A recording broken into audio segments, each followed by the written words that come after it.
Engineer হতে চাও, ওই বাচ্চাটাকে জিজ্ঞাসা করুন ওর উদ্দেশ্য নেই, আছে কি? নেই। তার মানে ওর নিয়ত নেই আমি কি হব। বুখারী শরীফের অনেক হাদিস আছে, যিনি বুখারী লিখেছেন লক্ষ লক্ষ হাদিস মুখস্থ ছিল, কিন্তু একটি মহান কিতাব লিখতেছেন, সর্বপ্রথম তিনি কোন হাদিসটা দেবেন তিনি অনেক গবেষণা করার পর এই হাদিসটাই দিলেন। সে হাদিসটা হলো কি, ইন্নামাল আমালু বিন্নিয়াত। নিয়তের বুনিয়াদে আপনার আমল তৈরি হবে। সর্বপ্রথম আপনাকে নিয়ত ঠিক করতে হবে, উদ্দেশ্য ঠিক করে নিতে হবে আপনি কি হতে চান। আপনার সন্তানকে জিজ্ঞাসা করুন, তুমি কি হাফেজ হতে চাও, তুমি কি মাওলানা হতে চাও, তুমি কি ডক্টর হতে চাও, তুমি কি হতে চাও সেটা আমাকে বলো। আমরা কি আমাদের সন্তানকে জিজ্ঞাসা করি? তাহলে সে তো তার উদ্দেশ্য সম্পর্কে বোঝে না, সে কি হবে। এটা আমাদের দরকার ছিল কিনা? আমার অল্প সময় ছোট্ট ছোট্ট কথা বলে যাব, মনে রাখলে খুবই কাজে লাগবে। আল্লাহ রাব্বুল আলামিন নবীকে সর্বপ্রথম যে মিশন দিলেন সেটা হলো পড়াশোনা করতে হবে, জানতে হবে, বুঝতে হবে, তবে আমল করতে হবে। এবার দ্বিতীয় মিশন আল্লাহ তাআলা দিচ্ছেন। কিছুদিন পর প্রিয় নবী করিম সাল্লাল্লাহু আলাইহি ওয়াসাল্লাম দেখতেছেন, হীরা গুহার মধ্যে আমি যে ফেরেশতাটাকে দেখেছিলাম, আসমান এবং জমিনের মাঝখান বরাবর ঝুলন্ত অবস্থায় তিনি দেখতে পেলেন। দেখার পর তিনি ভয় পেয়ে গেলেন, বাড়িতে গিয়ে তিনি কম্বল অথবা চাদর জড়িয়ে শুয়ে পড়লেন, ভয়ে কাঁপতেছেন। সেখানে দ্বিতীয় মিশন দেয়া হচ্ছে। জিবরিল আমিন এসে বললেন, ইয়া আইয়ুহাল মুদাসসির কুম ফাআনদির ওয়া রাব্বাকা ফাকাব্বির। হে কম্বল আবৃতিওয়ালা, হে বস্ত্র আবৃতিওয়ালা, কুম ওঠো, ফাআনদির সতর্ক করো, ওয়া রাব্বাকা ফাকাব্বির আপনার প্রভুর বড়ত্ব ঘোষণা করো। উঠুন, সতর্ক করুন। কাকে বলা হচ্ছে? কথা কি আমার শুনতেছেন? নবীকে আল্লাহ তাআলা বার্তা পাঠালেন, কম্বল জড়িয়ে শুয়ে থাকলে হবে না, অলসতা নিয়ে থাকলে হবে না, ভয় পেয়ে গেলে হবে না। উঠুন, ফাআনদির সতর্ক করুন, আপনার প্রভুর বড়ত্ব ঘোষণা করুন। সম্মানিত ভাইয়েরা, যখন এই বার্তা তিনি পেলেন, তিনি চিন্তা ভাবনা করতেছেন, এটি একটি এমন সমাজ, অত্যাচার, অনাচার, কুয়াচার, হত্যা, লুণ্ঠন, বিবাদ, বিসংবাদ, রাখাজানি, মিথ্যা, ধোঁকা, নানান অপকর্মে মানুষ মত্ত রয়েছে। জীবন্ত কন্যাকে মানুষ পূজা দিতেছে, সর্বহালতে মানুষ মদ্যপান করতেছে। আমি কোন জিনিসটা মানুষকে নিষেধ করব, কোন জিনিসটা সতর্ক করব, অনেক ভাবনা চিন্তা করতেছেন। এখন মানুষকে আমি কি দিয়ে সতর্ক করব? আবার কিছুদিন পর আল্লাহ রাব্বুল আলামিন আবার ওই মিশনের উপর আরেকটি আয়াত নাযিল করলেন, ওয়া আনদির আশীরাতাকাল আকরাবিন। হে আমার প্রাণপ্রিয় নবী, আপনার নিকটস্থ যারা আছে, আপনার কাছাকাছি যারা আছে, তাদেরকে আপনি সতর্ক করুন। প্রিয় নবী করিম সাল্লাল্লাহু আলাইহি ওয়াসাল্লাম ভাবতেছেন, তাহলে আমি কেমন করে সতর্ক করব? এই মক্কায় যারা বাস করতেছে, কেউ আমার প্রতিবেশী, কেউ আমার আত্মীয়, কেউ আমার ভাই ব্রাদার, কোনো না কোনো একটি সম্পর্কের মধ্যে পড়ে যায়, আমি কেমন করে মানুষকে সতর্ক করব? তিনি নিজে থেকে সিদ্ধান্ত নিলেন, ওই সাফা পাহাড়ের পাদদেশে দাঁড়িয়ে আমি সকল মানুষকে ডেকে এক বাক্যে সতর্ক করব। তিনি সাফা পাহাড়ের পাদদেশে দাঁড়িয়ে সকল গোত্রকে ডাকলেন। ঘটনা আপনাদের জানা, আমি শুধু স্মরণ করাচ্ছি, উদ্দেশ্যটা শুধু জানিয়ে যাচ্ছি। তিনি ডেকেছিলেন আর এখানে একটি লজিক্যাল বক্তব্য দিয়েছিলেন। বক্তব্যটা কি? আমি যদি বলি এই পাহাড়ের অপর প্রান্তে তোমাদের শত্রু লুকিয়ে রয়েছে, তোমাদের উপরে শত্রু আক্রমণ করবে, তোমরা কি আমার কথা বিশ্বাস করবে? তারা এক বাক্যে বলেছিল, আপনি আপনার জীবনে কখনো মিথ্যা কথা বলেননি। বলুন সুবহানাল্লাহ। আপনি আল আমিন, আপনি আল সাদিক, আপনি মিথ্যা কথা বলতেই পারেন না। তিনি তখন এই কথা বললেন, ইয়া আইয়ুহান নাস, হে মানুষ সকল, কুলু লা ইলাহা ইল্লাল্লাহ তুফলিহুন। তাহলে সতর্ককারী বার্তা হিসেবে তিনি যেটা নিয়ে আসলেন সেটা এখানেই আছে। লা ইলাহা ইল্লাল্লাহ, হে মানুষ সকল, তোমরা বলো আল্লাহ ছাড়া কোনো মাবুদ নাই, কোনো ইলাহ নাই। যদি এটাকে তোমরা মনে প্রাণে মেনে নিতে পারো, বিশ্বাস করে নিতে পারো, তাহলে তোমরা ইহকালে পরকালে সফলতা পাবে। সতর্ককারী বার্তা হিসেবে তিনি কি আনলেন? কলেমা। সম্মানিত ভাইরা, এই কলেমা তারা বুঝেছিল, কিন্তু আজ আমরা বুঝতে পারি না। এই কলেমা শোনার পর আসমান যেন তাদের মাথায় ভেঙে পড়েছে। প্রিয় নবী করিম সাল্লাল্লাহু তাআলা আলাইহি ওয়াসাল্লামের উপরে অত্যাচারের পাহাড় নামিয়ে দেওয়া হয়েছে।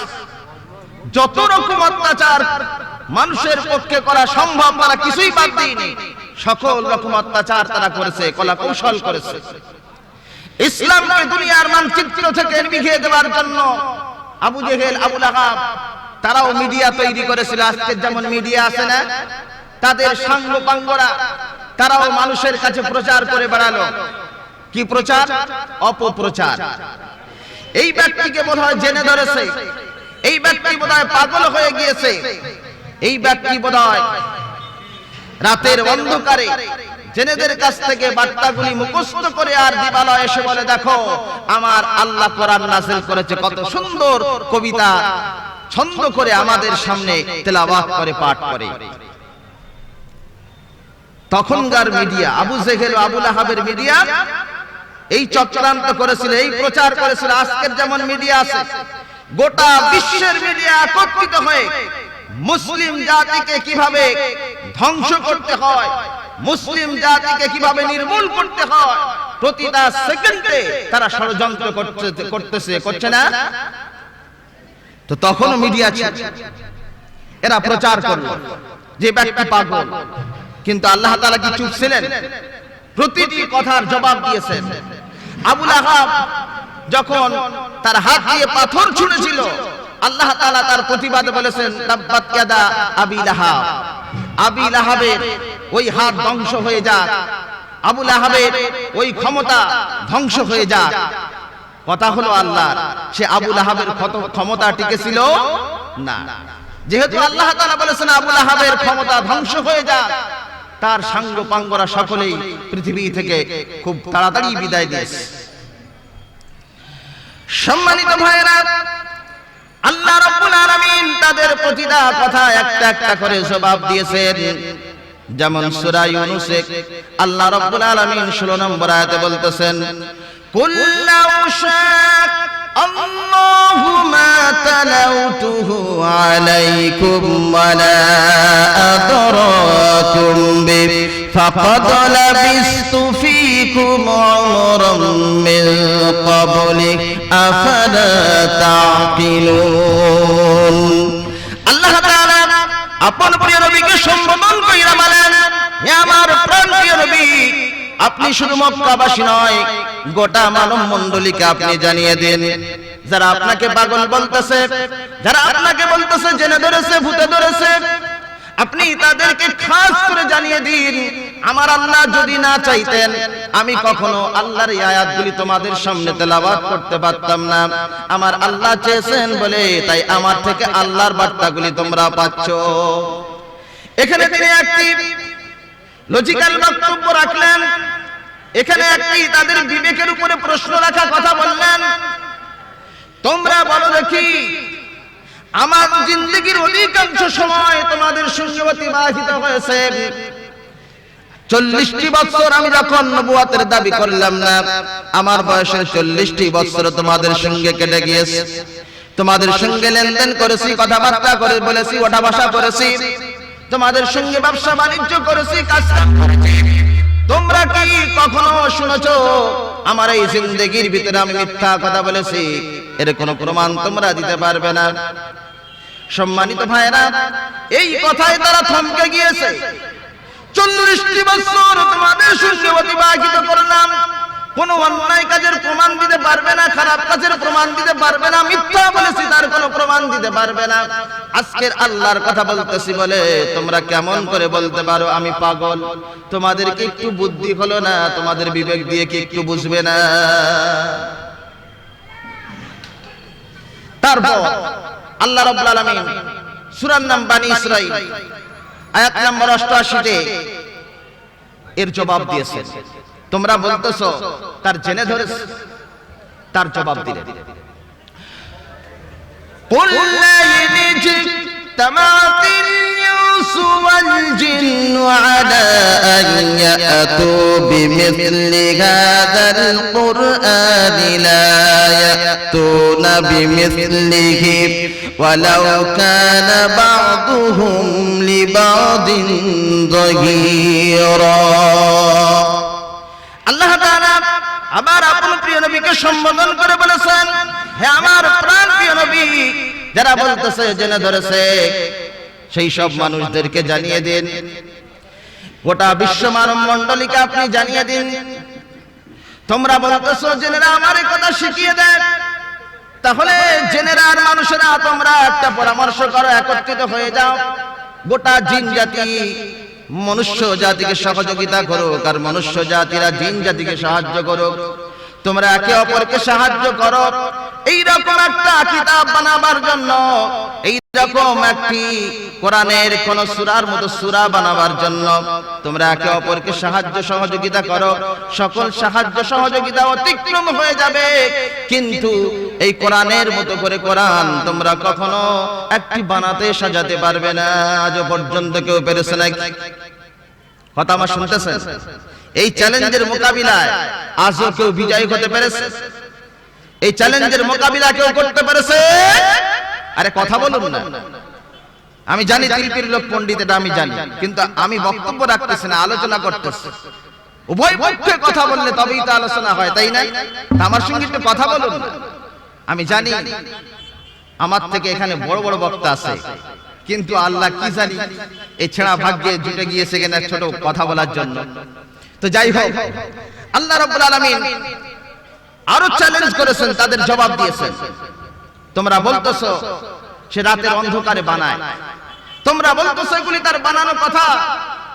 সূরার নাম বাকারা আয়াত নাম্বার 23 আল্লাহ তাআলা বলেছেন, ওয়া ইন কুনতুম ফি রাইবিন মিম্মা নাযালনা আলা আবদিনা ফাআতু বিসূরাতিন মিন মিথলিহি وادعوا شهداءكم من دون الله إن كنتم صادقين। বলুন আল্লাহু আকবার, জবান খুলুন।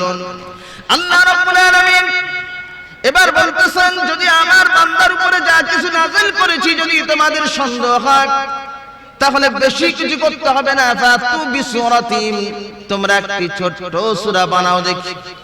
এই ছোট্ট সূরাটি বানাতে গিয়া যত পণ্ডিত আছে ডাকো, যাদেরকে মাবুদ বানিয়েছে তাদেরকে ডাকো, আল্লাহ ছেড়ে দিয়া। তোমাদের কথা যদি সত্য হয়ে থাকে, তোমরা যদি সত্যবাদী হয়ে থাকো, তাহলে বেশি কিছু করতে হবে না। সকল পণ্ডিতকে, সকল দেবতাদেরকে ডেকে একটা ছোট্ট সূরা বানায় তোমরা দেখ। আল্লাহ তাআলা বলেন, ফা ইল্লাম তাফআলু ওয়া লান তাফআলু, পারবে না, পারবে না, কখনোই পারবে না। তোমরা চেষ্টা চালাও, এই চেষ্টা করতে করতে কিয়ামত চলে আসবে, সকল চেষ্টা অতিক্রম হয়ে যাবে, কিন্তু কোরআনের ছোট্ট একটি সূরার মতো করে সূরা তোমরা বানাতে পারবে না। আজ পর্যন্ত কেউ পেরেছে নাকি? আরে কথা বলুন না, পেরেছে কেউ?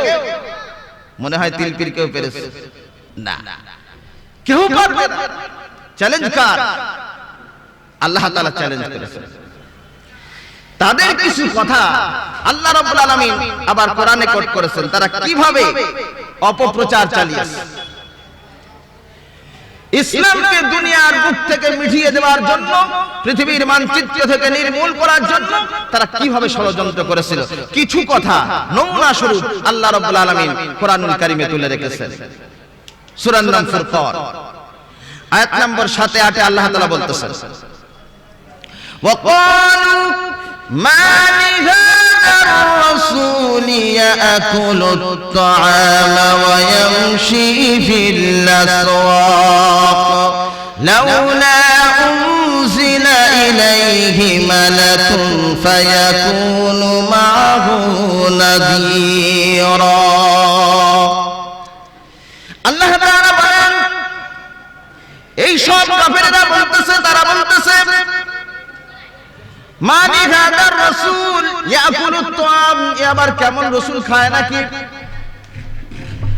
তারা আবার বলতেছে মা লিহাযার রাসূল ইয়াকুলুত তাআম ওয়া ইয়ামশি ফিল আসওয়াক, আবার কেমন রাসূল বাজারে ঘোরাফেরা করতেছে।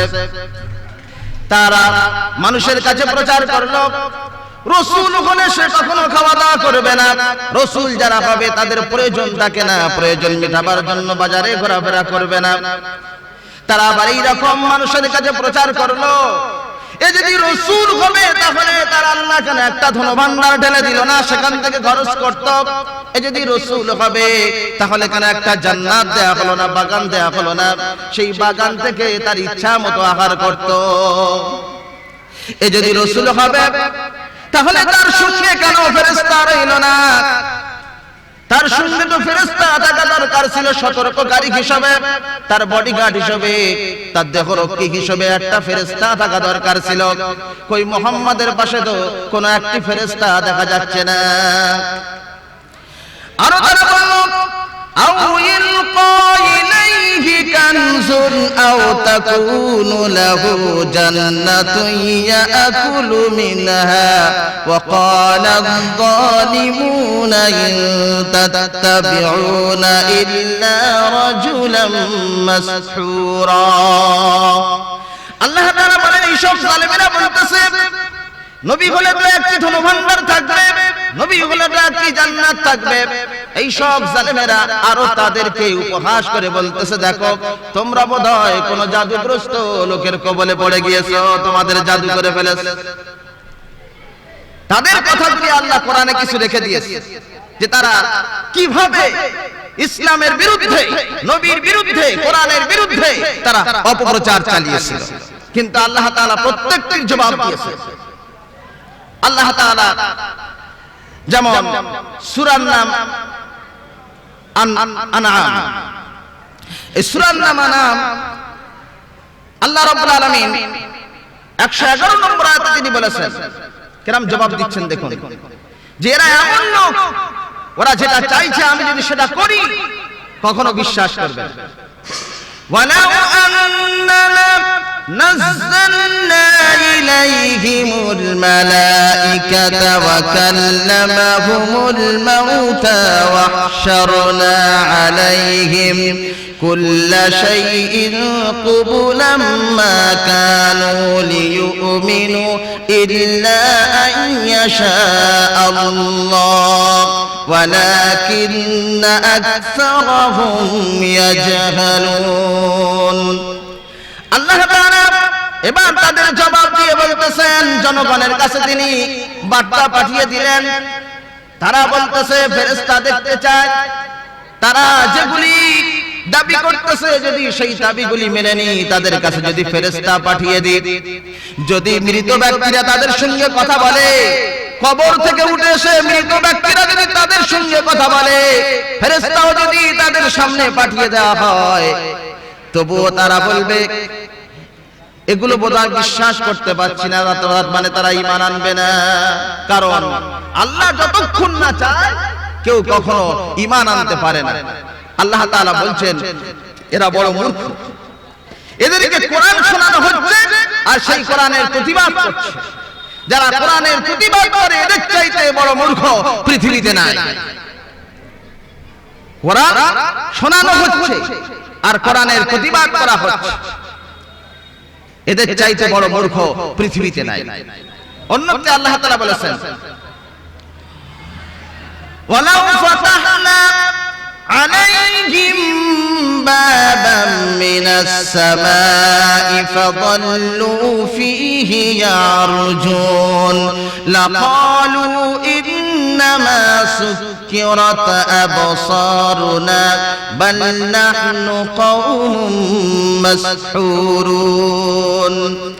আল্লাহ তাআলা বলেন এইসব কাফেরদেরকে যদি আমি এইগুলি দেখাই তাদের জন্য আলা ফাতাহনা আলাইহিম আবওয়াবাম মিনাস সামা, তাদের জন্য যদি আসমানের দরজা খুলে দেওয়া হয় আর আসমানে উঠে যদি চড়ে বসে, সেখানে উঠে চড়ে বসে তারা বলবে আমরা বোধহয় ভুল দেখতেছি, আমরা বোধহয় ভুল দেখতেছি, আমরা কোন জাদুগ্রস্ত জাতিতে পরিণত হয়েছি, আমাদেরকে জাদু করা হয়েছে, আমরা কোন জাদুগ্রস্ত জাদুগ্রস্ত জাতিতে পরিণত হয়েছি, কওমে পরিণত হয়েছি।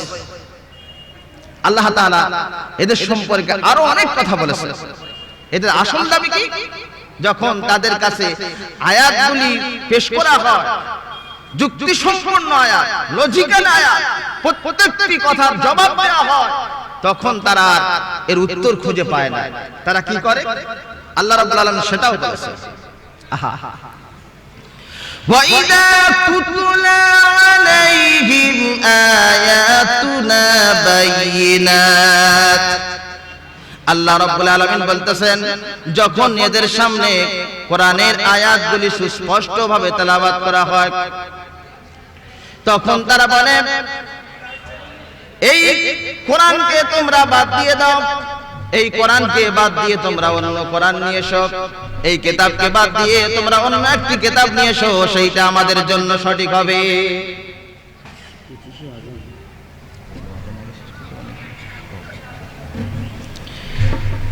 সম্মানিত ভাইরা, এইভাবে আল্লাহ রাব্বুল আলামিন তাদের কথার জবাব দিয়েছেন, প্রত্যেকটি কথার জবাব দিয়েছেন। আজও কি কোরআন অক্ষম নাকি? আজও কি কোরআন অক্ষম? না, এই কোরআনের ক্ষমতা আছে জবাব দেওয়ার, কিন্তু আমরাই হলাম দুর্বল। এই কোরআন যখন আমাদেরকে বোঝানো হয় তখন আমরা বলি কোরআন বুঝে কি হবে? কোরআন শুনলে তো বুঝতে পারি না, কোন একটা কাহিনী বলো, কোন একটা ঘটনা বলো। আপনাদেরকে একটা কথা জিজ্ঞাসা করি, ধরুন আল্লাহ হুকুম করেছেন, এবার সেই সঙ্গে আপনার বাবা, আপনার পিতা আপনাকে হুকুম করলো, তো দেখা গেল আপনার পিতার হুকুমটা আল্লাহর হুকুমের বিরুদ্ধে গিয়েছে, আপনি কার হুকুমটা মানবেন? কথা বলবেন না, আরে কথা বলো। আপনার বাবা একটা হুকুম করলো, আল্লাহ একটা হুকুম করেছেন, দুজনের হুকুম আপনার কাছে যখন আসলো, তখন আপনার বাবার হুকুমটা দেখা যাচ্ছে আল্লাহর হুকুমের বিরুদ্ধে গিয়েছে, আপনি কার হুকুমটা মানবেন? আল্লাহর হুকুম মানবেন। তাহলে কোরআনটা কি আল্লাহর ফরমান নয়? কোরআনটা হলো আল্লাহর ফরমান। আচ্ছা, আল্লাহ রাব্বুল আলামিন এই কোরআনে আদেশ আর নিষেধ করেছেন। আমাদের সকলের আল্লাহ তাআলার আদেশ সম্পর্কে সব জানা আছে নাকি? কতগুলি নিষেধ করেছে সব জানা আছে নাকি? ও কথাও বলবেন না, সবার জানা আছে? জানা নেই? তাহলে জানা দরকার আছে না নাই? তাহলে আল্লাহর হুকুমটা আগে জানতে হবে। তো কার হুকুমটা আগে জানতে হবে? আল্লাহর হুকুমটা আগে জানতে হবে। জানবেন তবেই তো মানবেন, নাকি নাকি না জেনে মানবেন? এলোমেলো হয়ে যাবে না? ধারণা মাফিক ইসলামের কোন কাজ হয় কি? হয় না। সম্মানিত ভাইরা, এই কোরআনে আছে লজিক্যাল বক্তব্য। সেদিন এক জায়গায় জলসা করতে গেলাম, তো আমার পরেই আসলো ফুরফুরা থেকে একজন, আমি নাম নিচ্ছি না, তো আমার বক্তব্যের মাঝে নারায়ে তাকবীর, আল্লাহু আকবার, হিজবুল্লাহ জিন্দাবাদ, ফুরফুরা শরীফ জিন্দাবাদ। তো যাই হোক, বলা হয়ে গেল, প্রায় 5 মিনিট হয়ে গেল, আমি ওই অবস্থায় চুপ রইলাম। তারপর আমি এখানে একটা কথা মানুষকে বললাম, আল্লাহ তাআলা বলেছেন ইয়া বানি আদম, কোরআনে বহুবার তিনি বলেছেন ইয়া বানি আদম। এর মানে কি? হে আদমের সন্তানেরা, তাই না? আচ্ছা, আদম কে? তিনি নবী তো, যাকে আল্লাহ রাব্বুল আলামিন প্রথম সৃষ্টি করেছিলেন। তিনি আমাদের মতো মানুষ না নবী? আরে কথা বলো, কোরআন থেকে শিক্ষাটা নিন না। তিনি হলেন নবী। আর আল্লাহ তাআলা বলতেছেন হে বানি আদম, হে আদমের সন্তান, তাহলে আমরা কি নবীর সন্তান নয়? আরে কথা বলুন, শোনার পর খুশি না বেজার? আপনারা সকলেই নবীর সন্তান। আল্লাহ রাব্বুল আলামিন এমন একটি কথা ব্যবহার করেছেন, এর ভিতরে কোনো বৈষম্য আছে? জাতি ভেদাভেদ আছে? কে পীরের সন্তান আর কে আলেমের সন্তান, কে মুরব্বির সন্তান, এরকম কিছু বলেছেন? না, সকলেই হলো আদমের সন্তান। তার সন্তান সকলেই নবীর সন্তান। তবে এখানে একটি প্রশ্ন থাকে, আমরা যেমন আদম আলাইহিস সালামের সন্তান, আমাদের পার্শ্ববর্তী হিন্দু ভাইরা তারাও আদম আলাইহিস সালামের সন্তান, খ্রিস্টানেরা, নাসারা, ইহুদিরা তারাও আদম আলাইহিস সালামের সন্তান, তাই না? তবে প্রশ্ন থাকে এটাই, জান্নাতে যাবে কে? নবীর সন্তান কি আবার জাহান্নামে যেতে পারে? না, যে প্রকৃত নবীর সন্তান হবে সে তো জান্নাতেই যাবে, সে জাহান্নামে যাবে না। এখানে একটা উদাহরণ আপনাদেরকে দিলেই আপনারা সহজে বুঝতে পারবেন। ধরুন কোন হিন্দু ঘরের সন্তান তার ধর্ম ত্যাগ কইরা সে ইসলাম কবুল করলো। তো ইসলাম কবুল করার পর যদিও ভারতীয় সংবিধানে তার পিতামাতার সম্পত্তির অংশ পাবে, এখন ইসলাম কবুল করেছে, তার পিতামাতা কি তার সম্পত্তির অংশ দেবে? দেবে না। অনুরূপ কোন মুসলমান ঘরের সন্তান ধরুন তার ধর্ম ছেড়ে দিয়ে নাস্তিক হয়ে গিয়েছে, কি কোন একটি ধর্ম গ্রহণ করেছে, তার পিতামাতা কি তার সম্পত্তি থেকে কোন অংশ দেবে? কোন অংশই দেবে না। সম্মানিত ভাইরা, আমরা সকলেই আদমের সন্তান, ঠিক কথা, কিন্তু আল্লাহ তাআলা বলতেছেন এই আদমের সন্তান হয়ে যদি আদমের ধর্মে থাকো, যদি আদমের কর্মে থাকো, যদি আদম যে আমল দিয়ে গিয়েছে সেই আমলে, সেই কার্যক্রমে তোমরা যদি থাকো, তাহলে তোমরা তার জায়গায় পৌঁছে যাবে। আল্লাহ রাব্বুল আলামিন তাকে জান্নাতের বাসিন্দা বানিয়েছিলেন। আমরা দুনিয়ার বাসিন্দা, তিনি কোথাকার বাসিন্দা? আরে কথা বলো, তিনি কোথায় এসেছিলেন? জান্নাতে না? ইয়া আদম উসকুন আনতা ওয়া যাওজুকাল জান্নাতা ওয়া কুলা মিনহা রাগাদান হাইতু শি'তুমা ওয়া লা তাকরাবা হাদিহি শাজারাতা ফাতাকুনা মিনাজ জালিমিন। আল্লাহ রাব্বুল আলামিন সেখানে তৈরি করে বললেন, তুমি এবং তোমার স্ত্রী এই জান্নাতে যেখানে ইচ্ছা সেখানে ঘোরাফেরা করো। লা তাকরাবা হাদিহি শাজারাতা ফাতাকুনা মিনাজ জালিমিন, খবরদার ওই গাছের নিকট যেও না, তাহলে জালেমদের অন্তর্ভুক্ত হয়ে যাবে। তাহলে তিনি জান্নাতের বাসিন্দা, আমরা হলাম তার সন্তান। যদি তার ধর্মে কর্মে থাকি তাহলে আমরা সেই জান্নাতের ওয়ারিস হব, অংশীদার হব। সুবহানাল্লাহ বলবেন না? হিন্দু ভাইরা তারা অবশ্যই আদম আলাইহিস সালামের সন্তান, কিন্তু আদম আলাইহিস সালামের ধর্মে আছে নাকি? নেই, তার ধর্মে নেই। সম্মানিত ভাইরা, এইরকম কোরআনে এক একটা শব্দ বড় লজিক্যাল। আমরা যদি একটু বোঝার চেষ্টা করি তাহলে এর থেকে অনেক কিছু আমরা নিতে পারবো। তো যখন আমি এই কথা বললাম, কথাটা বলছিলাম একটা জলসার কথা, তাই না? তো যখন আমি এই কথা বললাম, আল্লাহর কাছে নবীর সন্তানের দাম বেশি না পীরের সন্তানের দাম বেশি? আপনাদের কাছে বলুন। এখন যদি কোনো নবীর সন্তান আপনার কাছে হাজির হয়, সেই সঙ্গে কোনো পীরের সন্তান যদি হাজির হয়, কাকে সম্মান বেশি দেবেন? নবীর সন্তানকে দেবেন, তাই না? হলো নবীর সন্তান। আল্লাহ তাআলা আমাদেরকে তো নবীর সন্তান বানিয়ে দিয়েছে, আমরা তো নবীর সন্তান। আল্লাহ এমন একটি কিতাব দিয়েছেন এতে কোনো বৈষম্য রাখেননি। কানান নাসু উম্মাতান ওয়াহিদা, আল্লাহ রাব্বুল আলামিন এই কোরআনে বলেছেন সকল মানুষ হলো একটাই জাতি, সেই জাতিটার নাম হলো মানুষ জাতি। সুবহানাল্লাহ বলবেন না? তাহলে কি সাম্প্রদায়িকতা সৃষ্টি করলো নাকি সম্প্রীতি তৈরি করলো? সম্প্রীতির বাতাবরণ তৈরি করলো না? গোটা পৃথিবীর মানুষ একটাই জাতি, কোরআন শিক্ষা দিল, সেটা হলো কি জাতি? মানুষ জাতি। ফাবাআসাল্লাহু নাবিয়্যিনা মুবাশশিরিনা ওয়া মুনযিরিন ওয়া আনজালা মা'আহুমুল কিতাবা বিল হাক্কি লিয়াহকুমা বাইনান নাসি ফীমা ইখতালাফু ফীহি। সূরা বাকারা আয়াত নাম্বার 213 আল্লাহ রাব্বুল আলামিন বলেন, সকল মানুষ হলো একটাই জাতি, কিন্তু মানুষের ভিতরে জাতিভেদ তৈরি হয়ে গিয়েছে, মতভেদ তৈরি হয়ে গিয়েছে। এই মতবিরোধকে বন্ধ করার জন্য আমি নবীদেরকে পাঠিয়েছি, তারা সুসংবাদ দেবে আর সতর্ক করবে। এই মতবিরোধকে বন্ধ করার জন্য প্রত্যেক নবীকে রাসূলকে আমি বার্তা পাঠিয়েছি, প্রত্যেক রাসূলকে আমি কিতাব দিয়েছি, একবারে সত্য কিতাবে কারণে দিয়েছি। তাদের ভিতরে যত মতবিরোধ থাকবে, তাদের ভিতরে যত মতভেদ থাকবে, সমস্ত মতভেদকে বন্ধ করার জন্য তো আমি কিতাব দিয়েছি। সুবহানাল্লাহ বলবেন না? সম্মানিত ভাইরা, ঠিক আল্লাহ রাব্বুল আলামিন কোরআন আমাদেরকে দিয়েছেন।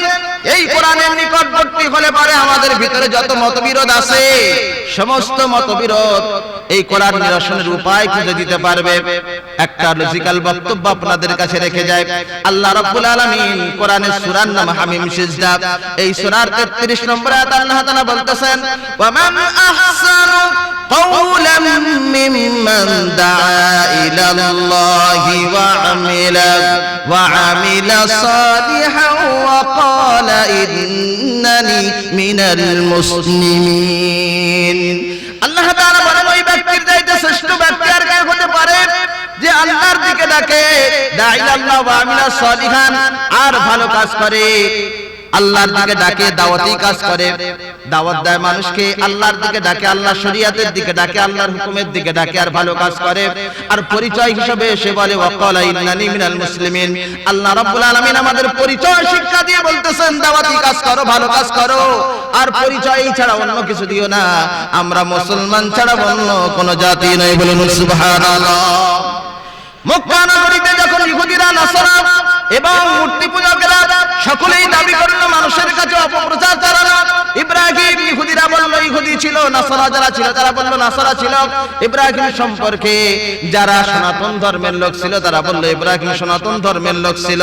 আল্লাহ রাব্বুল আলামিন সমস্যার সমাধান দিয়ে বলেন, মা কানা ইব্রাহিম ইয়াহুদিয়্যা ওয়ালা নাসরানিয়্যা ওয়ালাকিন কানা হানিফাম মুসলিমা ওয়া মা কানা মিনাল মুশরিকিন। আল্লাহ তাআলা বলেন, আমার ইব্রাহিম ইহুদি ছিলেন না, আমার ইব্রাহিম নাসারা ছিলেন না, আমার ইব্রাহিম মুশরিকদের অন্তর্ভুক্ত ছিল না, আমার ইব্রাহিম একনিষ্ঠ মুসলমান ছাড়া অন্য কোন জাতি ছিল না, বলুন সুবহানাল্লাহ। আল্লাহ রাব্বুল আলামিন ইব্রাহিম আলাইহিস সালামের বংশধর, ইব্রাহিম আলাইহিস সালাম থেকে শুরু করে অনেক নবীর নাম নিয়ে বলতেছেন, সকল নবী বলেছে লা নুফাররিকু বাইনা আহাদিন মিনহুম ওয়া নাহনু লাহু মুসলিমুন।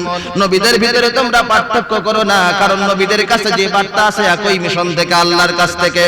আর তোমরা এই দাবি করবে, নবীরা যে দাবি করেছিল তারা বলেছিল নাহনু লাহু মুসলিমুন, আমাদের ভিতরে কোনো পার্থক্য নাই এই দিক দিয়ে, আমরা সকল নবী মুসলমান ছাড়া অন্য কোন জাতি নই, বলুন সুবহানাল্লাহ। তাহলে কোরআনের সমাধান আছে না নাই? আছে, কিন্তু আমরা সেটা নিয়ে গবেষণা করি না।